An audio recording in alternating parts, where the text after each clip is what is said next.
ओम नमः शिवाय, हर हर महादेव। दोस्तों जानते हैं कि 3 अप्रैल 2026 यानी शुक्रवार को पड़ रही है वैशाख महीने की कृष्ण पक्ष प्रतिपदा तिथि। और दोस्तों यह वह तिथि है जो वैशाख मास में पड़ने वाली सबसे बड़ी तिथि है, क्योंकि यह शुक्रवार के दिन पड़ रही है और इसका बहुत ही बड़ा और विशेष महत्व होता है। पूज्य गुरु जी ने कहा है कि अगर कभी भी मौका लग जाए और वैशाख महीने की प्रतिपदा तिथि शुक्रवार को पड़ जाए तो आप लोगों 11 चावल के दाने का उपाय तो अवश्य ही करना चाहिए। इन दोनों का संयोग बहुत ही कम आता है। इसी के साथ में गुरुजी ने अपने शिव पुराण कथा में बताया है कि इस दिन आपको 11 चावल दाने का उपाय तो आपको अवश्य ही करना चाहिए, क्योंकि ऐसा दिन पूरे साल में सिर्फ एक ही बार आता है। और दोस्तों आप सभी लोग जानते हो कि शुक्रवार प्रतिपदा तिथि का अगर सबसे बड़ा कोई उपाय है तो वह 11 चावल के दाने वाला उपाय है। तो दोस्तों इस शुक्रवार प्रतिपदा तिथि के दिन आप लोगों को इस 11 चावल दाने वाले उपाय को जरूर करना है। बहुत सारे लोग होंगे जिन लोगों ने इस उपाय को ना किया हो, मतलब पूरा साल निकल गया, उन्होंने किसी भी दिन इस 11 चावल के दाने वाले उपाय को ना किया हो। पर दोस्तों आपके पास एक आखिरी मौका बचा हुआ है, जो कि 3 अप्रैल शुक्रवार प्रतिपदा तिथि के दिन है। तो इस दिन आप लोगों को इस वाले उपाय को जरूर कर लेना है। भले ही आप पूरे महीने भर इस उपाय को ना किया हो, पर अगर आपने इस वैशाख महीने की प्रतिपदा तिथि के दिन अगर इस वाले उपाय को कर लिया तो आपको इस उपाय को करने का वह फल मिलेगा जिसकी आपने कभी कल्पना भी नहीं करी होगी। इसीलिए आप लोग इस वाले उपाय को एक बार जरूर कर लेना है, ताकि आप लोगों के हाथ से यह मौका ना जा सके और आपको इस उपाय को करने का फल मिल सके। दोस्तों यह उपाय पंडित जी ने अपनी अभी की ही श्री शिव महापुराण की कथा में बताया है जी। इस उपाय को आज हम आपको बहुत अच्छे से समझाने वाले हैं। इस वीडियो को देखने बाद इस उपाय को समझने के लिए आपको कोई और वीडियो को देखने की जरूरत नहीं पड़ेगी। तो चलिए दोस्तों उपाय को शुरू करते हैं। देखिए ये इस वैशाख महीने के शुक्रवार प्रतिपदा तिथि के दिन ये इतना खास होता है, इतना महत्वपूर्ण होता है, देखा गया। कभी कभी बड़े बड़े पूजा पाठ अनुष्ठान से जो मनोकामना पूर्ण नहीं होते, वो वैशाख महीने के शुक्रवार प्रतिपदा तिथि के दिन एक छोटे से उपाय करने से ही आपकी मनोकामना पूर्ण हो जाती है। और बहुत सारे लोग इस उपाय को किया भी है और उनको इस उपाय को करने का फल भी जरूर मिला है। अगर आप लोग भी इस उपाय को करना चाहते हैं तो आप इस उपाय को पहले अच्छे से समझ लेना, सुन लेना, उसके बाद करना, आपको इस उपाय का फल जरूर मिलेगा। और इस उपाय को कर लेने से आपके घर में चाहे किसी भी प्रकार की दुहक और समस्या क्यों ना चल रही हो, आपको उसका कारण भी नहीं पता है कि भाई ये समस्या किसका कारण से चल रही है, उसका भी कुछ कारण हो सकता है, जैसे पितृदोष हो सकता है या किसी भी तरह का मंगल दोष भी हो सकता है। तो इस दिन आप लोगों को ये वाला उपाय कर लेना है।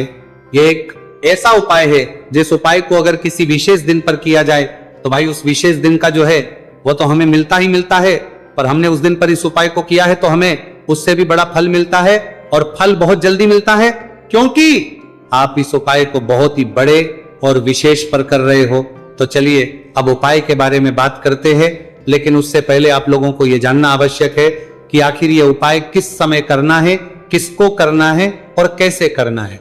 तो चलिए हम आगे आपको वीडियो में एक एक करके बता देते हैं। लेकिन उससे पहले अगर आप लोग हमारे चैनल पर पहली बार आए हैं या फिर मेरी आवाज आज पहली बार सुन रहे हैं तो हमारे चैनल जरूर कर लेना और इस वीडियो को करके कमेंट बॉक्स में श्री शिवाय नमस्तुभयम ओम नमः शिवाय जरूर टाइप कर देना। तो दोस्तों इस 11 चावल के दाने वाले उपाय को हमें इस शुक्रवार प्रतिपदा तिथि के दिन कैसे करना है, किसको करना है, किस समय करना है और कहां पर करना है, ये सारे सवालों के जवाब आपको इस वीडियो में मिल जाएंगे। और जो ये वीडियो देखेगा भाई उसको 11 चावल के दाने वाला उपाय जरूर करना चाहिए, क्योंकि इस दिन एक चावल के दाने का बहुत ही बड़ा और विशेष महत्व होता है। और जब बात आ जाए 11 चावल के दाने की तो यह सोने पर सुहागा वाली बात हो जाती है और यह एक बहुत ही बड़ा उपाय हो जाता है इस शुक्रवार प्रतिपदा तिथि का। तो अब दोस्तों इस 11 चावल के दाने वाले उपाय को आखिर करना किसको है, सबसे पहले हम लोग वो बात जान लेते हैं। तो देखो घर की जो बड़ी माताएं बहनें होती हैं, उन माताओं बहनों में से कोई भी एक बड़ी माता बहन इस वाले उपाय कर सकती है। और दोस्तों अगर आप चाहे तो अपने घर में से सभी सदस्यों को भी इस उपाय को करवा सकते हैं। अगर किसी व्यक्ति की खुद की कोई मनोकामना है, खुद की कोई दुख और परेशानी है जो कि वह अपने लिए ही करना चाहता है, इस वाले उपाय को तो वह खुद अपने लिए भी कर सकता है। बाकी अगर कोई घर में से ऐसा है जो कि अपने पूरे घर परिवार की सुख और शांति के लिए या वाला उपाय करना चाहता है, तो भाई वो भी कर सकता है, उसमें भी कोई दिक्कत वाली नहीं है। कहने का मतलब यह है कि इस उपाय को हर एक सदस्य भी कर सकता है और पूरे घर परिवार के सदस्य के लिए घर की बड़ी माताओं बहनों में से कोई एक माता बहन भी कर सकती।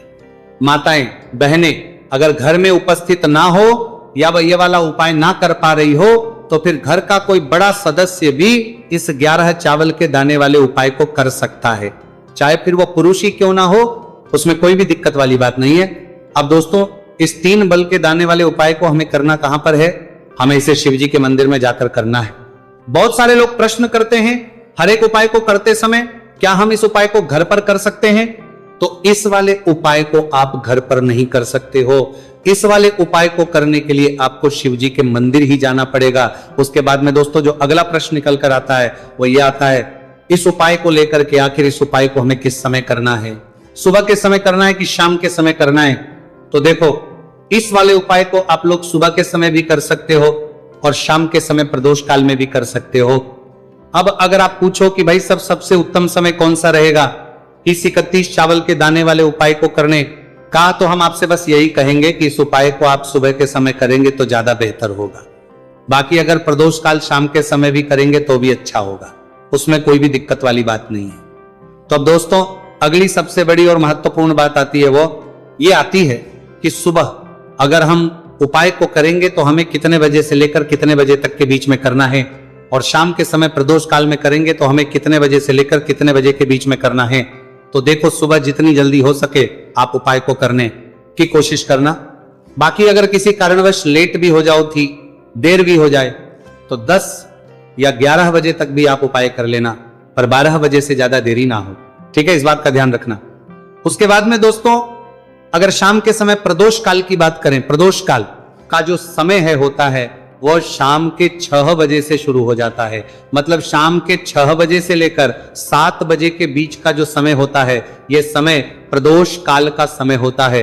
पर अभी जो मौसम चल रहा है, इस मौसम में जो है शाम बहुत देरी से होती है, तो आप इस उपाय को 7 या 8 बजे के बीच में भी कर सकते हो। मतलब शाम के 6 बजे से 8 बजे के बीच में आप कभी भी इस वाले उपाय को कर सकते हो, उसमें कोई भी दिक्कत वाली बात नहीं है। अब दोस्तों, यहां पर इस उपाय को लेकर एक और सबसे बड़ी बात यह निकल कर आती है कि इस 11 चावल के दानों को हमें लेना कहां से होता है, और हमें इस उपाय को करने के साथ में क्या और कुछ भी सामग्री ऐसी होती है जो शिव जी के मंदिर लेकर जानी पड़ रहती है।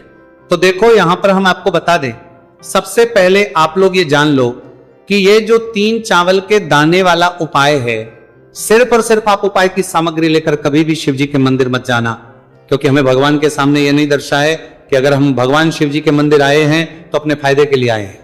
तो इसलिए जो भी पूजन सामग्री है, उपाय सामग्री है 11 चावल के दाने, इसके साथ में आपको पूजन सामग्री भी जरूर लेकर जाना है। देखो, अगर सुबह के समय उपाय कर रहे हो तो सीधी सी बात है, 1 लोटा जल तो आप लेकर जाओगे ही जाओगे। वही 1 लोटा जल अगर मिट्टी का जल हो तो बहुत अच्छा रहेगा।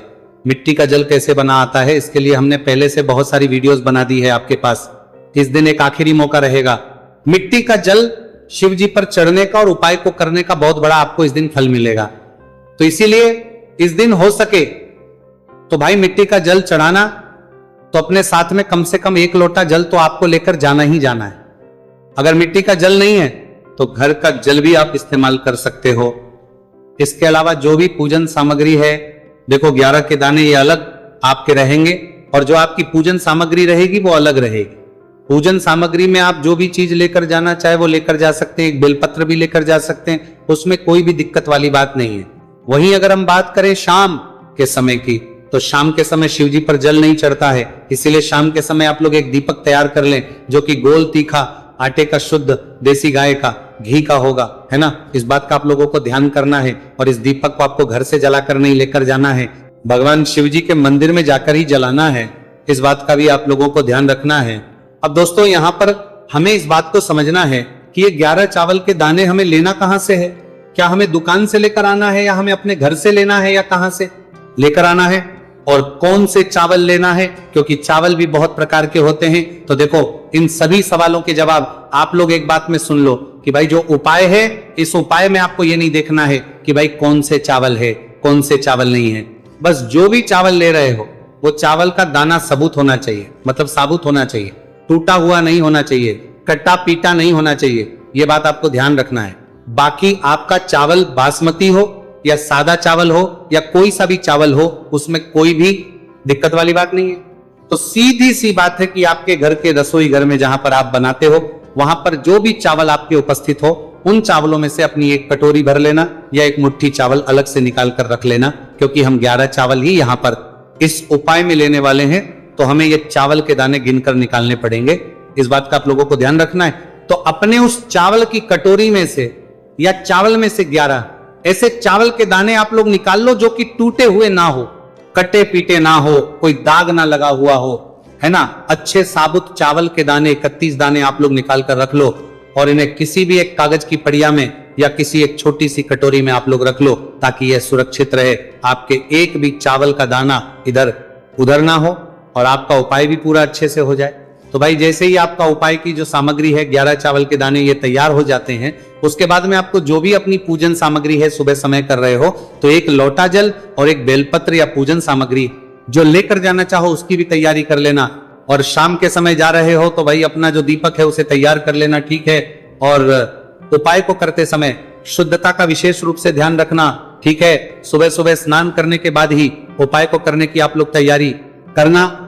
उसके बाद अगर शाम के समय की बात करें तो शाम के समय आपको स्नान करने की जरूरत नहीं है, पर शुद्धता ध्यान रखना है। आपको स्नान तो नहीं करेंगे, आप हाथ मुंह धोकर भी इस वाले उपाय को शाम के समय प्रदोष काल में कर सकते हैं, इसमें कोई दिक्कत वाली बात नहीं है। तो आप अपने उपाय की, देखिए काले तिल भगवान विष्णु के पसीने से उत्पन्न हुए हैं, और जब हम ये दीपक रात्रि में प्रज्वलित करते हैं तो इससे हमें हमारे कर्ज में राहत मिलती है, हमारे जीवन में धन प्राप्ति के नए नए मार्ग खुलते हैं, हमारा अगर कोई भी कार्य रुका हुआ है तो वह भी परिपूर्ण होता है। देखिए गोलबाती का जो दीपक है, विशेषकर हम माता तुलसी के वहां पर भगवान विष्णु और माता लक्ष्मी के निमित्त प्रज्वलित कर रहे हैं। इस प्रकार से आपको यह दीपक प्रज्वलित कर देना है। अब जो आपके लंबी बाती का दीपक है, एक चुटकी हल्दी है, तो इससे आपको लेकर के पहुंचना है अपने घर के मंदिर में। आपके घर के मंदिर में माता लक्ष्मी की जो भी प्रतिमा ही मूर्ति है उनके सामने सबसे पहले तो आपको ये लंबी बाती का दीपक रखना है, फिर आपको दीपक को प्रज्वलित कर देना है। दीपक को प्रज्वलित करते समय आपको महालक्ष्मी इस मंत्र का जाप करते रहना है। अब दोस्तों आपके पास जो एक चुटकी हल्दी है उसे आपको अपने सीधे हाथ में रखना है, और इस एक चुटकी हल्दी को आपको उस दीपक के ऊपर से 11 बार घड़ी की दिशा में घुमाना है, और आपको महालक्ष्मी नमः मंत्र का जाप करते रहना है। और इस एक चुटकी हल्दी को आपको उसे दीपक के अंदर डाल देना है। देखिए एक चुटकी हल्दी वाला जो दीपक है आपके जीवन से दुर्भाग्य को समाप्त करता है। माता लक्ष्मी की आपको कृपा प्राप्त करवाएगा, धन प्राप्ति के आपके जीवन में नए मार्ग बनाएगा। देखो अगला उपाय है वो भी बहुत ज्यादा खास है। तीनों उपाय को आप जरूर सुनना, क्योंकि जो आपको अच्छा लगे वो उपाय आप कर सकते हैं। देखिए इस उपाय के लिए आपको 2 हरी इलायची लेनी होगी। हरी इलायची आपको साबुत लेनी है, खंडित नहीं होनी चाहिए। और इसी के साथ में आपको मात्र थोड़ा शहद लेना है। शहद आपको मात्र आधा चम्मच या फिर उससे भी कम ले लेना है। और इसी के साथ में आपको एक दीपक ले। दीपक आप चाहे तो मिट्टी का भी ले सकते हैं, और आप चाहे तो शुद्ध आटा मढ़कर उसका दीपक भी आप तैयार कर सकते हैं। इस दीपक के अंदर आपको मौली का जो धागा आता है कलावा का, उसकी बाती का प्रयोग करना होगा। यानी कि इस दीपक के अंदर आपको लाल रंग की बाती का प्रयोग करना होगा, और इस दीपक के अंदर आपको शुद्ध घी का प्रयोग करना होगा। अब ये सारी सामग्री लेकर के आपको अपने घर में जो भी मंदिर है वहां पर पहुंच जाना है, और आपको मां लक्ष्मी के किसी भी स्वरूप के सामने बैठ जाना है। अगर माता लक्ष्मी की फोटो है, माता लक्ष्मी की प्रतिमा है, तो उनके सामने आपको बैठ जाना है। अगर माता पार्वती की प्रतिमा है तो उनके सामने आपको बैठ जाना है।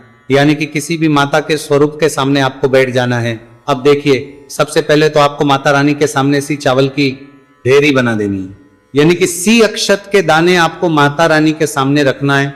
उसके बाद आप एक दीपक लेकर के गए हैं, उस दीपक को आपको उन्हीं चावल के दानों के ऊपर रख देना है, और फिर इस दीपक को आपको माता रानी के सामने प्रज्वलित कर देना है। देखिए इस दीपक को प्रज्वलित करते समय आपको लक्ष्मी नम, इस मंत्र का लगातार जाप करते रहना है। दीपक को प्रज्वलित करने के बाद आप जो 2 हरी इलायची लेकर के गए हैं उसमें से 1 हरी इलायची को तो आपको उसी दीपक के अंदर डाल देनी है और वहीं पर आपको से कम 21 बार ओम महालक्ष्मी नमः इस मंत्र का जाप कर लेना है। अब आपके पास जो शहद है और 1 हरी इलायची है उसे सीधे आपको लेकर के पहुंच जाना है भगवान शिव के मंदिर में। पूज्य गुरुजी ने बताया है कि यह उपाय आपको सिर्फ और सिर्फ शाम के समय ही करना होगा। शाम को जब भी सूर्यास्त का समय होता है तो उस समय आपको यह उपाय करना है। लेकिन सबसे पहले तो आपके पास जो 1 हरी इलायची है उसे आपको उस शहद के अच्छे से डुबो देना है, यानी कि शहद का लेपन उसे हरी इलायची के ऊपर चारों तरफ आपको कर देना है। अब ये जो शहद से युक्त हरी इलायची है इससे आपको भगवान शिव के शिवलिंग पर अर्पित कर देना है, देनी है। और आपको वो श्री शिवाय नमस्तु भयम इस मंत्र का लगातार जाप करते रहना है। फिर इसके बाद आपको 1 लोटा जल भी अपने साथ लेकर के जाना है। तो ये 1 लोटा जल भी आपको धीरे धीरे शिवलिंग पर समर्पित कर देना है और आपको इस मंत्र का जाप करते रहना है। फिर इसके बाद आपको अपने घर आ जाना है। इस प्रकार से आपको ये उपाय कर लेना है। तो चलिए दोस्तों जान लेते हैं गुरुजी द्वारा बताए गए दूसरे उपाय के बारे में। देखिए इस उपाय के लिए आपको लेना है 11 चावल के दाने। गुरुजी ने कहा है चावल के दाने खंडित नहीं लेने हैं, बिल्कुल साबित होने चाहिए। उसके साथ में आपको लेना है 1 बेलपत्र। बेलपत्र का भी नियम है, अगर आपके पास बेलपत्र नहीं है तो आप शिवलिंग से उठाकर उसको पुनः शुद्ध जल से धोकर इस्तेमाल कर सकते हैं। इस प्रकार आपको बेलपत्र लेना है। इसके बाद आपको 1 लोटा जल लेना है। अब ये सब सामग्री लेकर आपको जाना है महादेव के मंदिर में।